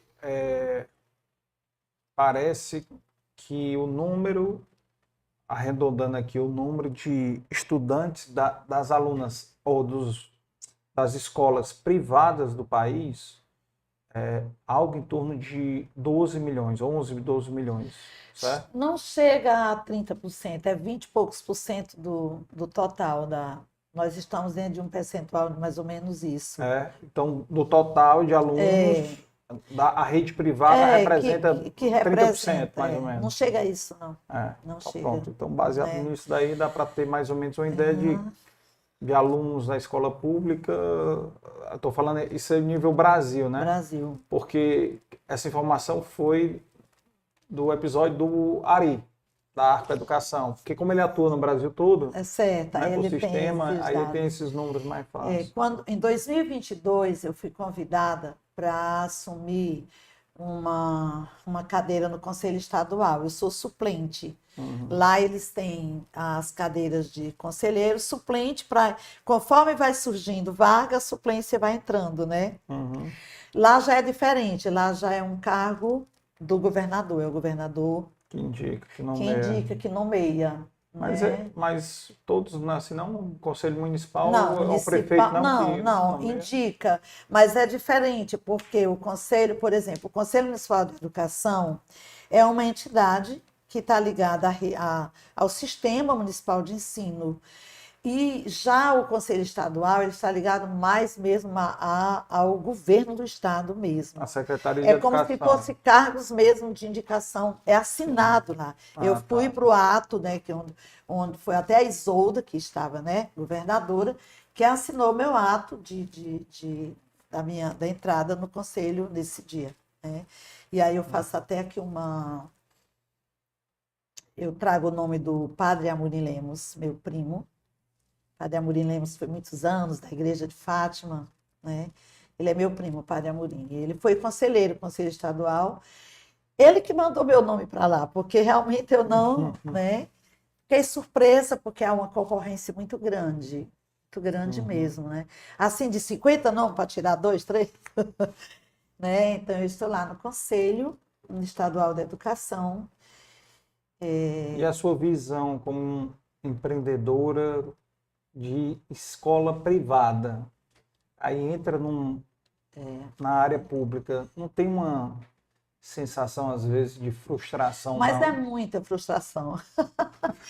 É muita coisa. Poxa. Porque as coisas não andam, né? Primeiro porque nós estamos a serviço da educação. E hoje eu acredito que no estado do Ceará, o nosso sindicato é um sindicato muito aberto, de levar muito as pessoas, muitos outros setores da sociedade para compreender, sabe? Porque há uma cultura assim de que o diretor da rede privada é aquela pessoa mercenária que só pensa no lucro. E não é. Se alguém abrir escola pensando em lucro, e lucro pelo lucro, a escola fecha. Fecha a sua escola, porque, primeiro, se você for, para você manter a escola, você precisa fazer grandes investimentos. Só tem um custo Grandes aí, tem uma investimentos. serralheira, Né? tem um pedreiro fixo, tem aí os Você precisa investimentos. fazer tão grandes investimentos, você não pode pensar no dinheiro. Você tem que pensar, por exemplo, uma escola com projetos, que é isso, que tem aquilo. A nossa escola tem uma academia de letras que mantém que esses meninos saem para as academias, porque eu tenho uma relação com a literatura também. Então, assim, e a nossa academia de letras foi até um pensamento do meu irmão Lemos. Por isso que eu digo que ele tem uma cabeça assim, ele é um idealizador das coisas, ele é um empreendedor em tudo. Então, assim, a ideia foi dele, mas quem abraçou o projeto? Eu, Fátima Lemos e Maria Lindete Lemos, que é a diretora, né, de Paula Lemos, lá do 2. Então, a gente abraçou, porque a gente tem a visão pedagógica e a gente, assim, é tão apaixonado pelo que a gente faz que eu deixo de comprar, por exemplo, uma caneta para comprar, sei lá, coisa para distribuir para o projeto, para alugar um transporte, levar os alunos para aula de campo, para aquilo. Então, assim, isso é investir. Isso é investir. Então, não é o lucro pelo lucro. Eu digo que eu preciso do dinheiro porque eu tenho professores, funcionários, né? Eles são pagos. E eu digo isso, eu deixo claramente para os pais. Toda reunião de início de ano, se tiver algum pai me ouvindo, vai saber que essa minha fala se repete sempre. Eu digo, olha, essa escola bonita, todas as salas com ar-condicionado, todas com ar-condicionado muito bem estruturada, muito limpa, com funcionários assim, felizes, que estão lá dentro, quem não é, que tem vontade de ser professor de lá, tudo isso, né, são vocês que pagam isso. Vocês são os provedores de tudo isso. Tudo que vocês estão vendo aqui, tudo que a gente faz nessa escola vem do bolso de vocês. Eu deixo isso muito claro. E na pública também. Né? E na pública também. Que vai dos impostos, né? Pagos. Então, assim, o pai que tem essa visão, até eu vou dar uma dica para ele. Pense o seguinte: uma prefeitura, um governo do estado, ele tem que dar lucro. Um governo do estado, ele não pode gastar mais do que ele arrecada. Senão ele vai ter prejuízo, vai ter que pegar empréstimo de banco, se endividar. Então ele tem que, ou seja, ele tem que fazer a mesma tarefa que nós fazemos no nosso lar. Exatamente. Né? Então ele tem que gastar menos do que ele arrecada, para ele poder o quê? Investir, fazer novas escolas, construir novos hospitais e tudo mais que é necessário para uma máquina pública funcionar, né? Que a escola, por sinal, é uma das coisas. Eu, no meu ponto de vista, eu sou professor aposentado, viu, também. Por quê? Foi voluntário, foi? Não, eu fui professor 5 anos, aí eu parei de dar aula porque financeiramente não compensava para mim, apesar de eu adorar, né? Gostei muito dessa minha experiência de 5 anos. Eu fui professor substituto do IFCE, né? Também na área da administração, mas adoro, vou voltar. Um dia eu vou voltar, deixe mais tempo. Agora é uma coisa realmente apaixonante, essa relação com alunos, né? Essa relação de você poder inspirar, é uma coisa que mexe Que muito. Contamina, parece, né? Contamina, com certeza. Então... Você ter até hoje, por exemplo, a senhora sabe quando eu parei de dar aula, em 2013, foi 2008 a 2013, até hoje, encontro com os alunos, professor, então assim, é um sinal bacana, né, que a gente marcou, né? Uma escola hoje de 39 anos, como é a minha, educando já a segunda geração, aonde eu vou, é um ex-aluno que está ali numa função, ou que está... É incrível, é muito difícil ir para um ambiente que não tem um ex-aluno, ou pai de aluno, ou aluno atual. É em todos os ambientes de Fortaleza. E os ex-alunos levando os filhos já, né? Levando os filhos. É muito legal isso. Mas voltando aí para essa questão do empreendedorismo, né, a questão da escola e tudo. Então, eu vejo assim, o pai que está pagando a escola particular, ele também está pagando e ajudando a pagar a escola pública para quem Sim. está lá. Não deixa de ser uma colaboração indireta ou até direta para o governo. Entende? É, Eu tenho o governo público, o público tem a obrigação pelo meu filho, mas eu optei por uma escola da livre iniciativa, certo? uhum. Então ele está ajudando, porque aquele menino na escola pública era mais um aluno, era mais dinheiro, era mais, né? E aí o que é que acontece? Por isso é que a gente briga, nós do sindicato, para que o público tenha um olhar para a gente, um olhar mais, sabe, um olhar mais de acolhimento mesmo, de entender que nós estamos para somar. Entende? É isso que às vezes deixa a gente triste. Por quê? Porque, por exemplo, seguranças nas escolas. Eu quero aqui, nossa, a segurança do estado do Ceará, tanto a civil como a militar. Meu Deus, eu quero agradecer aqui de público, porque eles fizeram muito, eles acolheram a nossa dor. A escola, todas as escolas, e aí eles não olharam para uma escola, porque é pública, a privada tem dinheiro para segurança. Não. A segurança do estado do Ceará chegou em todas as escolas. A gente se sentiu assim, nossa, eu recebi, inclusive, a coronel Asmênia Torquato, que é a segunda mulher a chegar ao posto de coronel, ela visitou minhas salas de aula, levando uma mais tranquilidade para dizer que a escola não estava só, que a polícia militar estava a serviço naquele momento e ainda está. Então a gente sabe que Isso foi no dia 20? agora, não antes, foi na semana inteira. Uhum. Na semana inteira. E a gente sabe que é porque eles não vão poder dar essa continuidade, né? A gente não pode esquecer de que. Mas eles fizeram. Isso é bonito. São alunos. Você está na escola particular, mas você também a responsabilidade sobre aquela criança é do Estado, independente dele estar numa escola particular. Não é? Entendeu vocês que estão me ouvindo aqui? Então, eu quero levar o meu agradecimento, porque eu senti, os diretores sentiram a presença da Polícia Civil, a presença da Polícia Militar. E foi bonito, Ernesto, foi muito bonito, porque as crianças queriam tirar fotos com os policiais. Se vocês olharem os Instagrams das escolas, vocês vão ver isso. As crianças levando chocolate, dia 20, entregando para o policial. Muita criança, os pais chegando, tirando foto. Então, isso houve também por parte, aquela questão, eu tenho medo da. Estão me ligando, mas. Medo da polícia, essa questão do medo, Sim, de não sim. confiar, né? E eu acho que foi quebrado um pouco agora, pode ter certeza. Foi quebrado um Isso aí pouco. poderia servir até de uma abertura para a Polícia Militar ou então para a Secretaria de Segurança Pública criar um programa permanente nas escolas públicas e privadas, né? De palestras. Mas está né? tendo, eu acredito, veio um curso agora, eu não me recordo o nome do coronel que o sindicato levou, antes do dia 20, uma reunião lá. Mas que fique depois. Entendeu? Nossa, nós gostamos muito da fala, da abertura aqui, cara, e da vontade de chegar na sociedade nesse momento. Não só nas escolas, mas as famílias que estavam inseguras, estão inseguras, né?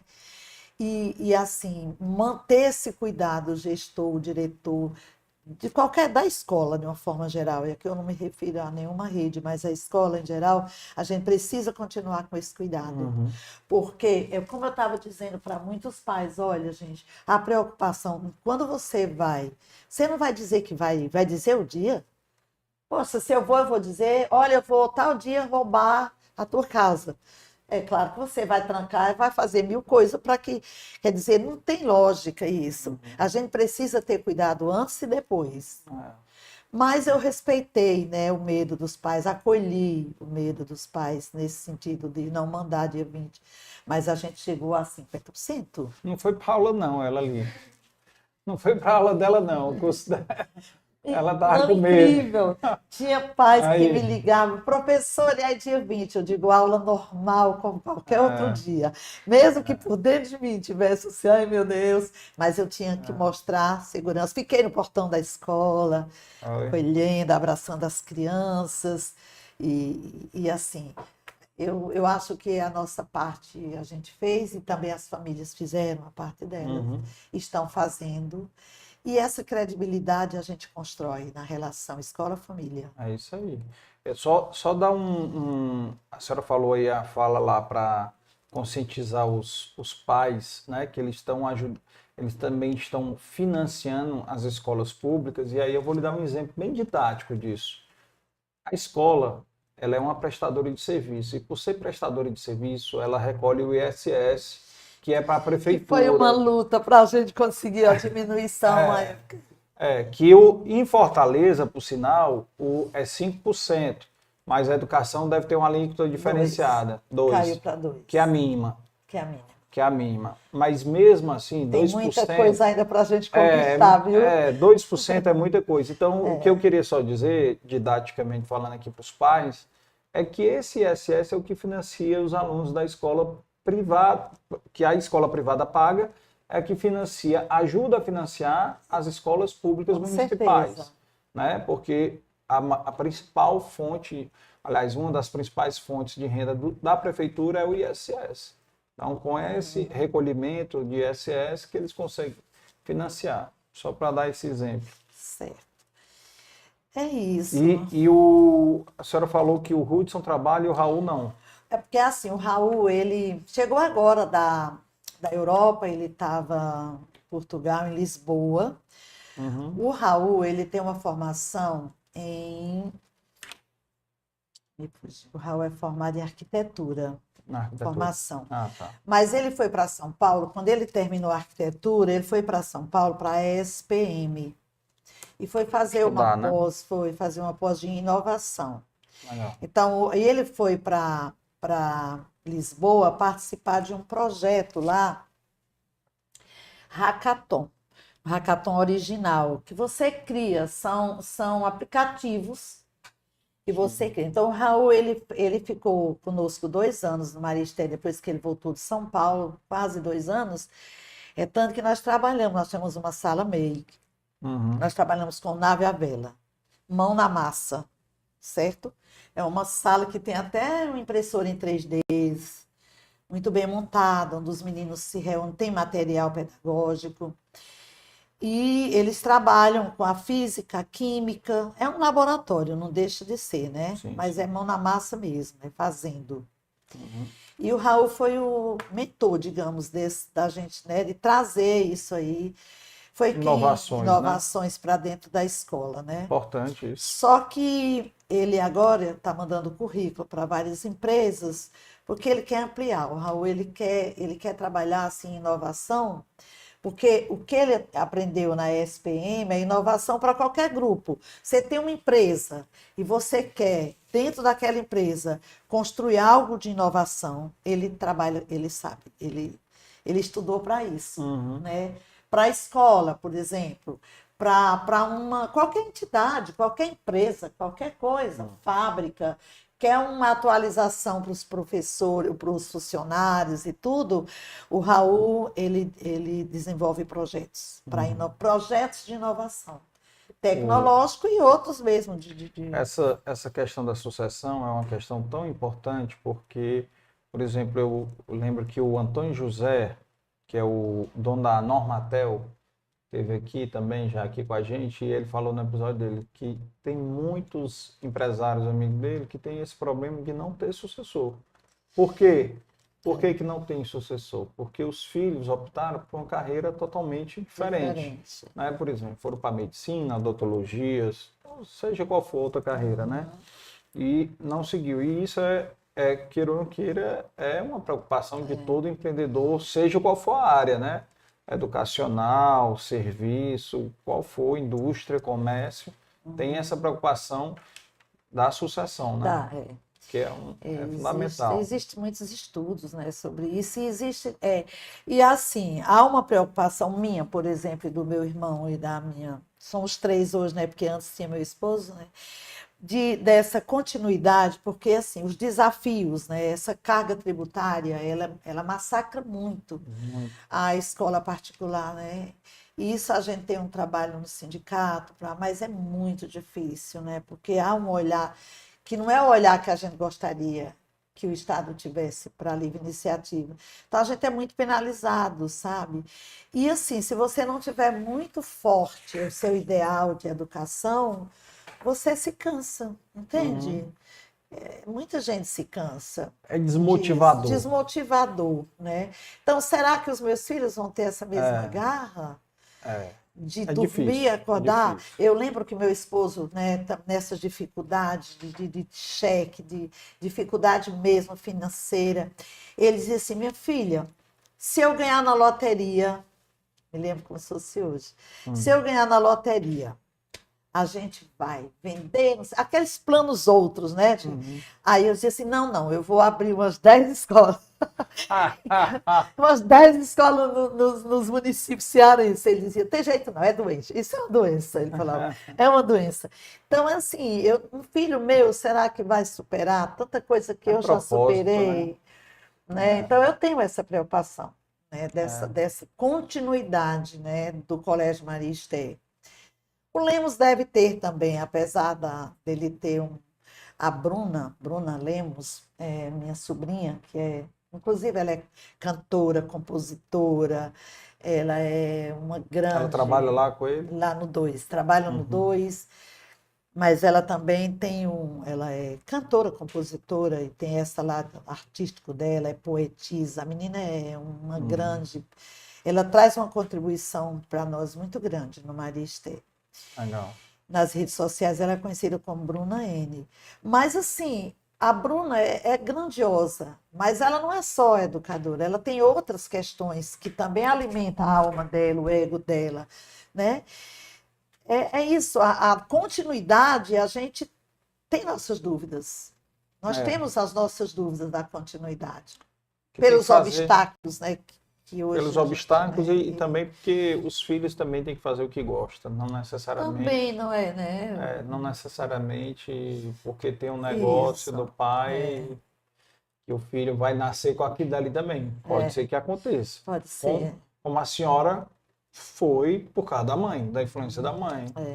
Então faz parte, né? Faz parte do... E a idade também vai chegando. Hoje eu pertenço a algumas entidades literárias do estado do Ceará. Eu estou presidente da ala feminina da Casa de Juvenal Galeno. Juvenal Galeno foi o grande poeta, o primeiro romancista do Brasil. A senhora escreve folclorista. Também? Eu tenho livros lançados. Então, eu estou presidente de uma entidade que foi fundada por Henriqueta Galeno. A ala feminina, filha do poeta. A ala feminina tem 87 anos, vai completar agora em setembro de 2023, 87 anos. Eu sou a 15ª presidente dessa entidade. Então, isso requer dedicação, requer tempo também, né? São grupos de mulheres, o termo que a gente usa na ala são as beletristas da ala. Na época, foi fundado para dar voz e vez às mulheres. Henriqueta Galeno, ali do lado do pai, Juvenal Galeno, ela se inquietava: poxa, tantos literatos que entram na Casa Juvenal Galeno, que hoje é uma casa que pertence à Secretaria de Cultura do Estado. Vale a pena uma visita, viu? A Casa Juvenal Galeno fica na General Sampaio, 1128, chegando no Teatro Zé de Alencar. É uma casa aberta à visitação, é palco de muito... Lá nós temos 26 entidades que congregam na casa. Né? Isso é uma coisa maravilhosa. Então, assim, eu estou presidente dessa entidade que me toma tempo. Ontem eu estava numa reunião lá, tinha 32 pessoas, eu servi um jantar, porque é tradição da ala servir um jantar, todo mês, após a reunião de assembleia. E... isso também me leva tempo, mas às vezes, a Graça Bringel, que já esteve aqui nesse teu programa, né? dei valor. Então, a Graça, ela diz assim, Fátima, eu te vejo intelectual, te vejo mais uma literata. Eu digo, não. Quem me levou para a literatura foi a educação. Acho que a educação Tá abrange ligado, tudo, né? né? Tá Tá ligado. ligado, né? Porque o primeiro livro que eu lancei foi por conta da escola, né? Eu tô até com ele aqui, se você posso. Pode, pode. Então, eu tô com esse meu livro aqui, foi o primeiro livro que eu lancei da literatura infantil, Lili, a Boneca de Pano, foi exatamente para a escola. Porque o que era que eu via na escola? Eu via que os pais, assim, quanto mais caro for o brinquedo, parece que o pai tá agradando mais o filho, né? E quando você vê que a criança na escola, ela constrói um objeto, seja um aviãozinho, seja um barquinho com dobradura, seja o que a criança constrói na escola, eles têm um Eles têm muito mais prazer. valor. Não, eles dão um valor tão grande e eles criam uma relação de afetividade, que é aí onde a escola estuda, né, a criança, a afetividade, os laços, questões familiares. Eles colocam nessas relações assim de coisas que eles constroem. Às vezes a pessoa diz, não sei o que de sucata, nem sabe o que é que está por trás daquilo ali. Está por trás ali uma vida que está crescendo, que está descobrindo as coisas. Então, quando eu escrevi Lili, a Boneca de Pano, foi exatamente que eu trago aqui nesse livro esse conceito de que, sabe, de que é um brinquedo de pano, uma boneca de pano, a criança pode criar uma relação de afetividade muito maior do que uma boneca cara, sabe? Sei lá, De marca. de marca, principalmente de marketing. Então, esse livro, em 2009, eu lancei, em 2011, ele foi adotado na rede municipal de Fortaleza. Para mim foi uma grande surpresa, porque o Dias, né, que é o meu ilustrador, o Daniel Dias, ele me ligou um dia e disse, professor, o nosso livro, o ilustrador fala nosso, né, porque a ilustração conta muito, né? O nosso livro foi adotado na rede municipal. Aí eu vendi os direitos autorais para o município, que eu tive que vender, eles me pagaram o percentual. Depois foi adotado em Sobral, né, esse livro. A segunda edição eu não posso mais fazer, porque foi vendido os direitos autorais, né? De forma que quer dizer, a literatura foi fruto do meu trabalho com a educação, né? E aqui eu digo que uma boneca de pano, que no caso a Lili, a criança dormia com a boneca, ela fazia, né? Você não sabe o quanto a criança com um brinquedo. Vocês já viram crianças saindo no shopping com algo assim, com um brinquedo no Embaixo do braço? braço. Seja um boneco, seja. Imagine vocês que na escola, quando há separação da criança para vir para a escola, tem criança que é uma própria fralda que leva, porque aquela fralda diz muito dela, sabe? É um brinquedo que cria uma relação afetiva, parece que passa uma segurança. Então, eu trago a Lili nesse contexto. Legal, muito bacana. Foi nesse contexto. E aí foi adotado no Maristério. Eu também não pedi. Eu também não pedi, mas já foi adotado, coincidentemente. Aí depois eu adotei mais dois, eu adotei também eu adotei um livro que é Uma Rosa para a Vovó. Por quê? Porque eu via na escola a relação das avós com os netos, que é outra coisa séria, viu? Muito presente hoje em dia, muito mais do que na nossa época. Eu não me lembro particularmente da minha avó, estando do lado do outro, me levar para o colégio. Eu lembro dos bolos de São João. Talvez um. Não, que a minha avó fazia tanto bolo, ela fazia os festejos juninos, e os bolos da minha avó que tinha cravo, eu lembro daqueles sabores, né, daquelas nossas... É diferente, né? Essa relação com a avó da minha geração, daquela por exemplo, época, era bem zero, diferente. minha avó, eu acho que uma vez perdida, alguma coisa assim, foi me buscar na escola. Pois é, hoje eu recebi de manhã um avô no meu colégio, foi mãe e hoje é avó, já para pedir um desconto para o próximo, para o próximo ano. Aí eu disse assim, porque o menino vai entrar no ensino médio, e a mãe está querendo tirar para uma escola pública, mas meus filhos terminaram aqui, eu queria essa coisa, né? E eu queria que continuasse, dona Fátima, eu já vim ver o que é que a senhora poderia fazer pelo meu neto. Aí eu disse assim, você paga a escola do seu neto? Não, é o pai. Tu tá entendendo como a avó hoje é muito presente, é é uma muito advogada já. presente e, nossa, existe hoje também aquelas questões das famílias, que é a avó, a filho e o neto, né? Essa configuração de família, Na que às casa, vezes né? nem a presença, né? Mas eu tenho os avós também, os avós homens, né? O avô também muito presente. Tem um avô que assume mesmo paternidade, sabe? Tem muito isso. Então, pensando nisso, eu criei uma Rosa para a Vovó, exatamente para uma relação, porque a gente sabe que essa construção de avó e neto hoje tem muitos por necessidade mesmo de que o pai esteja presente. Legal, legal. A senhora tem outros 2 livros da Tem, mas eu senhora, não trouxe hoje o outro, Ah, Uma Rosa para a Vovó. não, sem problema. É bom. Eu tenho um outro, que é Veloso Gato Congelado. Depois a senhora manda a foto para mim, que aí eu publico no Instagram do Dei Valor Tá também. certo. O Veloso, o gato congelado, é uma história verídica e eu achei muito interessante de um gato ficar a noite na geladeira e se congelar. Congelar literalmente e depois ele descongelar no sol e eu ia contar a história.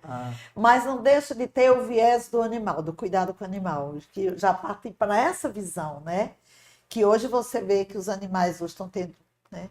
Eu estava no Chile, é engraçado, não sei se vocês conhecem o Chile. O Chile é um país Tem gente que não quer mais nem filho, quer ter animal. Animal. Que lá no Chile é tanto cachorro na rua, eles têm tanto cuidado, né? O poder público cuida, vacina.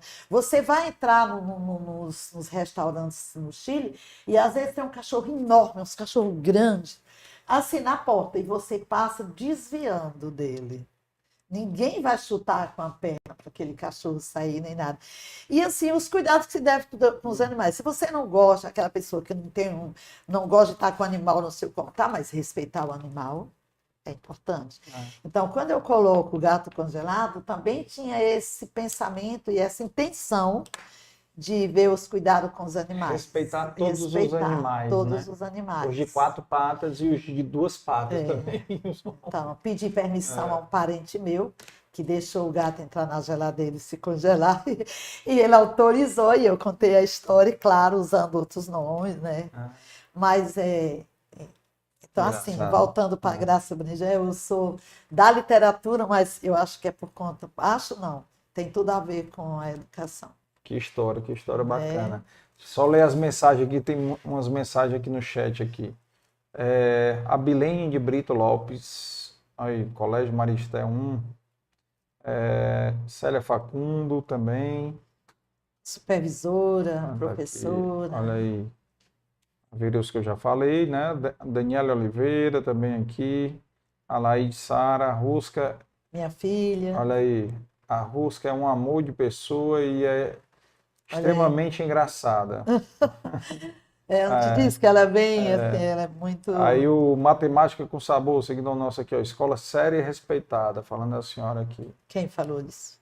Matemática com Sabor é um seguidor nosso aqui. Certo. Puder botar o nome aí, depois coloca o nome. Parabéns a Bilene aqui, ó. Parabéns, dona Fátima, pela história de vida, de trabalho, de família. Ficamos felizes em fazer parte dessa história, de construir, dar continuidade, essa linda história de perseverança e amor. A Sâmia, parabéns, boa noite, dona Fátima. E a Verusca agora botou aqui, essa sabe, dá gosto de ouvir, olha aí. E a Carol, gratidão a Deus por estar fazendo parte dessa história também. Olha aí, que bom, que história legal. Professora Fátima, parabéns. Já deu 9 horas. Olha! Parabéns pela sua história, parabéns pela história construída da escola, né, do Colégio Maristé. Há muitas mãos, né? Sempre né? Muitas mãos, né? Por exemplo, eu não faço Maristé 2 é uma parceira, assim, de engrandecer o nome do Colégio Maristé. Só faz aumentar, né? Só faz aumentar. E, assim, nada a gente faz só, né? Tudo aqui, o podcast, eu tenho um pessoal que me ajuda, tem agência, tem tudo por trás, né? Eu estou aqui na frente das câmeras, mas tem tudo por trás, na escola a mesma coisa, em qualquer empresa, né? Sempre tem outras pessoas colaborando por trás, né? Para ajudar. E, pessoal, quem está assistindo a gente, ouvindo a gente, não esqueça de seguir a gente, dar o like, né? Se inscrever no canal, ativar o sininho para vocês saberem sempre que for divulgado, postado um novo vídeo. Tem muita gente da educação que já passou por aqui, então vale a pena conhecer as histórias, né? Tem a Vanessa do Espaço Inteligente, tem a Emília aqui do Canarinho, tem a senhora, tem a dona Graça, tem o Chico Sampaio, nosso primeiro convidado aqui do Dei Valor Educação. Sexta, né? A senhora Sexta do Dei Valor Educação, do especial. Eu sei, do especial. Antes do especial, a gente recebeu o Ari da Arco Educação, né? Sim. Recebeu a Vanessinha, recebeu o Zé Rocha e recebeu a professora Rosimeire. Foram 4. 4 antes. E aí, fora os 4, ainda tem os 6 com a senhora aqui hoje, né? Então já somos 10, né? São 10 convidados aqui da área da educação, né? Que a gente tem muito prazer. E vamos ter mais 6 episódios dessa primeira temporada, né, do Dei Valor Educação aí, que a gente espera contar mais histórias aí, que possam ajudar a inspirar as pessoas, né? Que esse é o propósito do Dei Valor. É inspirar quem está ouvindo, quem está assistindo a gente a ser um melhor pai, a ser um melhor filho, a ser um melhor profissional, a ser um melhor cidadão, né? Então, inspirar nas suas áreas respectivas. E a senhora vai ter uma lembrancinha nossa aqui, ó, uma caneca do Dei Valor para a senhora levar, para a senhora colocar na sua sala. Olha, e lembrar da gente quando for beber seu chá, café, água, o que for, né? Refrigerante zero, né? Light. E tem uma, que bonito! E tem uma frase atrás aí de um educador aí, viu? Do Jean Piaget, né? Grande colaborador da educação do mundo, né? O principal objetivo da educação é criar pessoas capazes de fazer coisas novas e não simplesmente repetir o que as outras gerações fizeram. Tá vendo? Aí, inovar, Grande né? Piaget Fazer aqui. diferente. E uma lembrancinha também do Fernando, da Multiverso Educação, aqui mandou para a senhora. Tá?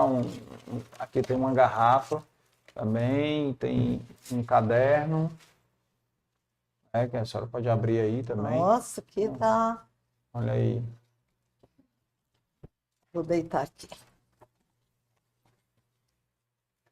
Uma garrafa da Multiverso. Nossa, que presente. Todos dois lindos.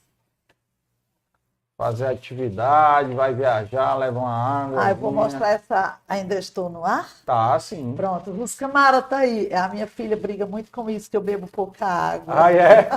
Ó, Rusca, mais um incentivo aqui para minha água. Já vou pedir para a sua secretária deixar sempre cheia. Né? E tem um caderninho. E, pessoal, lembrando que segunda-feira que vem nós temos 1º de maio, iremos trabalhar. Teremos episódio convidado. Olha aí, a gente, caderninho. Linda, minha cor. Adoro azul. Azul? Adoro. Olha aí. E agradecer. Multiverso, da Multiverso. Multiverso está crescendo muito, né? Tá, Fernanda aí tá. Eu sei as histórias da Multiverso. Olha aí, que bom. Agradecer aqui a todos que assistiram, que nos ouviram. Siga, compartilha.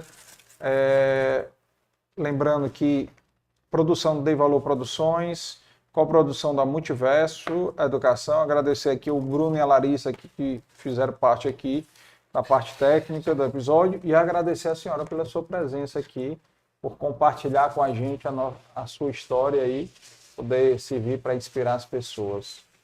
Tá bom? Ok. Minhas considerações finais? Pode sim. É só agradecer o convite, né? Falar de educação realmente me empolga, né?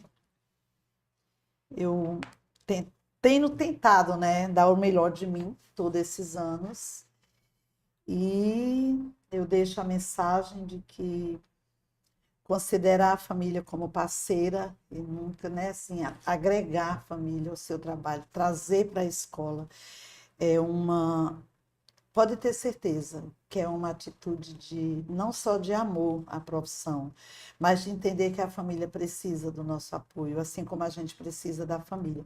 Então, essa parceria escola-família é indispensável para que essa educação caminhe, para que o processo do ensino e aprendizagem aconteça da melhor forma possível. E que o poder público olhe para nós com bons olhos. Porque a gente está a serviço da educação de fato. E não com olhos de lobo, né? Que fica achando que as escolas são Exatamente, é. o lobo. Porque quando eu, Exatamente. eu, eu trabalho na educação, eu juro, eu te digo com toda sinceridade, eu vejo a educação. É, Eu acho que é por isso que estou em dois conselhos, né? sim. Devo ter alguma relação realmente com a educação, independente da rede a que ela pertence, entende? Uhum. Eu, é isso, a minha Uhum. paixão é essa. Propósito, Eu né? quero levar meu abraço para toda a família Maria Esther, né? São 39 anos na comunidade de Fortaleza, fazendo toda uma diferença. E parabéns, que não é Obrigada. fácil também chegar em 39 anos Não de é empresa. fácil. Não é fácil, não. Passou por muita coisa, com Muita certeza. coisa. E para vocês que estão assistindo a gente, amanhã a gente tem episódio do Dei Valor especial, num tema também que tem tudo a ver com a educação, que vai ser um episódio especial sobre síndrome de Down, desmistificando a síndrome de Down. Então, quem quiser amanhã, depois eu lhe mando o Nossa, link que para a senhora compartilhar, maravilha. né, com os pais, famílias, né, que queiram assistir. A gente já teve um desmistificando que sobre bom. autismo. Porque aí vai entrar na inclusão. Entendeu? Com certeza, Exatamente. amanhã a inclusão da escola vai Total, estar presente Total, amanhã. total. Isso esteve presente no Uhum. de autismo, tá? Que a gente recebeu o Fortaleza Azul. Então, ano passado, então quem quiser procura aí na nossa playlist aí dos episódios no YouTube e no Spotify, estão todos disponíveis também, tá bom? Então, até isso. a próxima, pessoal. Tchau, tchau.